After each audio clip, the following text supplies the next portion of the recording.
Good morning, good evening, good afternoon, gear fans. We're doing an unboxing today. And because I bought it local, I'm bringing it home in its own box. There's no other cardboard box to unlock.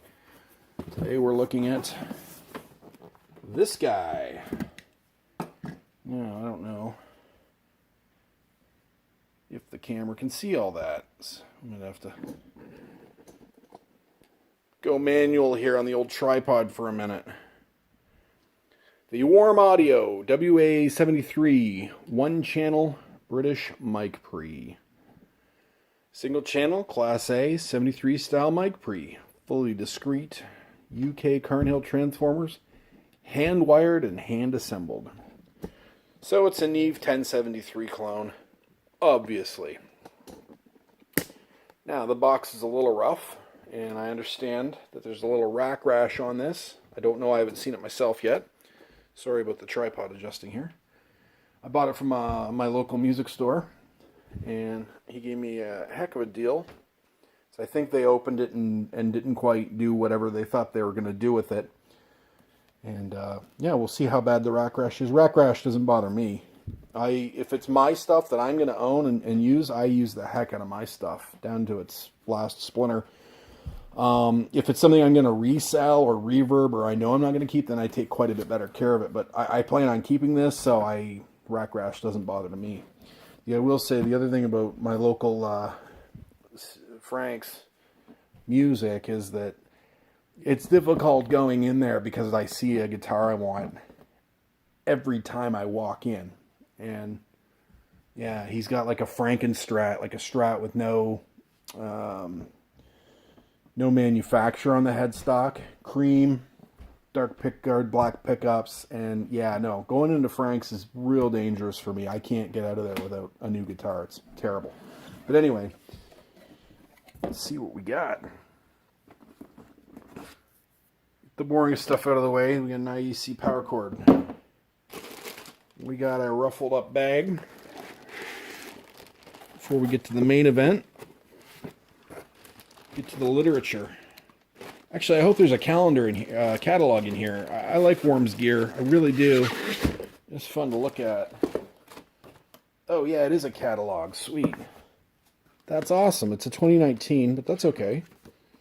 Oh man. Who's that dude? Studio guy. Oh yeah. Well, that's cool. Jeez, that's going to be fun just to read that. We got the manual, which we're not going to need.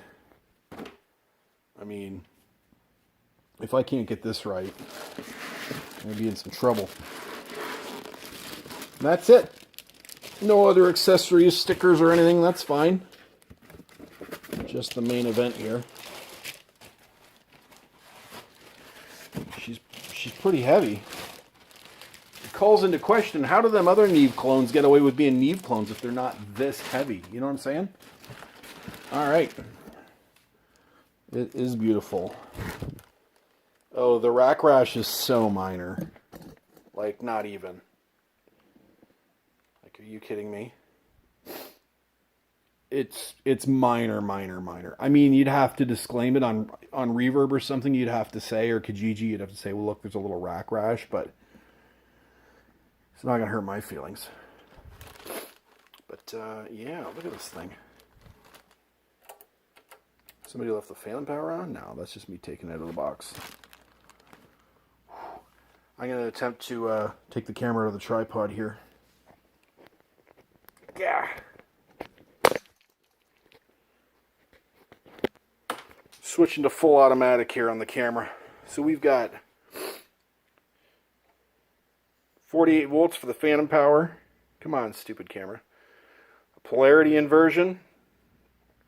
Tone, I think that's an impedance switch, probably 1200 or 300 ohms. I'd have to look up that, so maybe we will have to crack the manual. Line, if you're going, if it's going to be a line in, I think that's a, oh, and then instrument if you're a high Z. So what if I do both? Okay, I don't understand that. So here's the instrument, line. Oh, maybe the line switches the back line or XLR maybe. I will have to look into that. insert, I guess, because you specifically want to use the insert. That is interesting. Maybe I'm not as smart as I thought I was. I may have to correct the manual on these three. They don't make intuitive sense to me. Instrument in. Here's the big old neve knob. I think that's 0. There's your line selections. This gets you into mic territory, all the way up to that famous Neve 80 gain. And hey, don't sue me. I didn't make the Neve clone. Worm did it. So if I say Neve and it's a worm, sorry about your luck. I mean, we all know. High pass. It's great. That's what Deko always claims, that his mic pre's have the high pass. It's like, yeah, well, everyone's does. So, and the output trim, which I understand. I watched a video recently that you're supposed to have this cranked to the top and trim it backwards. So basically, like, that's normal. That would make sense because it's 0, and you can trim back until you hit infinity. So yeah, it's possible I've always done that wrong on Neve clones. This interesting little sticker here, number 3. So I guess they did use this in some manner. And then a power on and power off. I don't love power buttons on rack gear, but it's there, so whatever. Flip her over. It's got some weight to it. You know there's some Carnhill transformers in there. Power cord. Ground lift. That's nice. I've been in situations where I need that ground lift. Especially DJing weddings. Places that have weddings have terrible hydro, apparently. Oh, and then we got our line outs. Our XLR out. Insert send, insert return. So you got to hit that button up front to go to the insert. That's a little weird to me, but whatever. Mic in, line in. Okay, so that explains all the buttons at the front. What was this guy? Weird Frankenstein neck bolt for some reason. I guess you maybe could wind that back and hook a ground screw to it, maybe? I don't know. But anyway, it's beautiful. Look at this thing. It's got some heft to it. So if it's that heavy, right?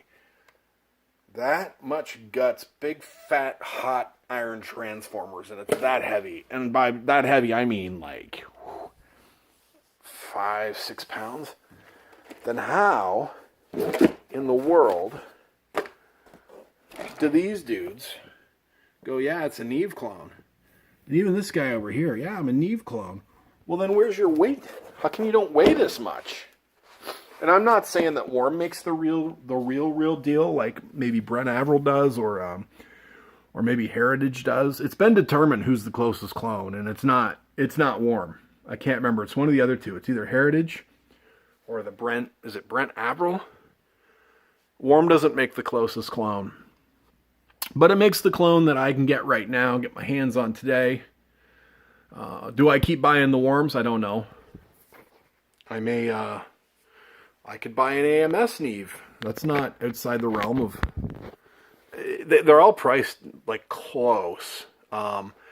Unless you start getting into the EQ. The EQ can separate them by hundreds. But if you just want, like, this is just like a single channel. They also do the dual. And then they get into the single with EQ and the dual with EQ. But, like, AMS Neve, and I think it's Brent Averill.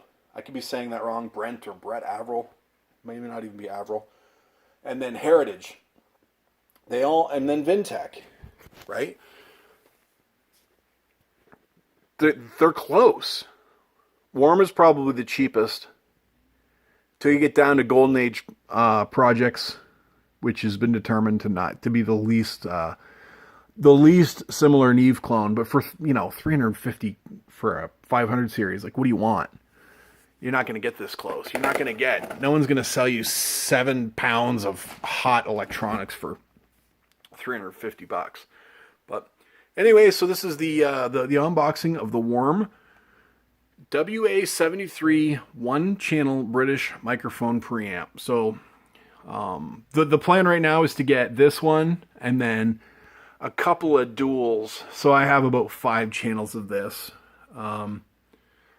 And just sort of be happy with that. This is after watching Barry John's preamp video about do we need preamps. So what do?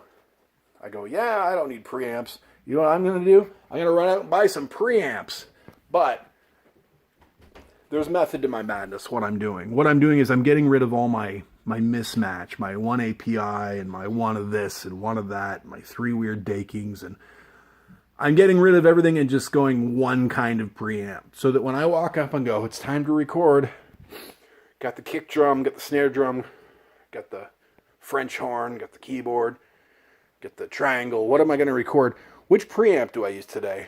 Well, it'll be a no-brainer because I only have one kind, right? You walk up and go, well, I'll use the only kind of preamp I have. Or you use the board preamps. And in the Tascam, they're pretty darn good.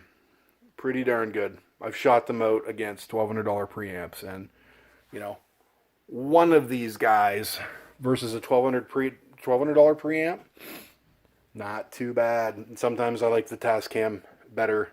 And, you know, it comes with 16 of them. But at any rate, this has been the Warm Audio WA73.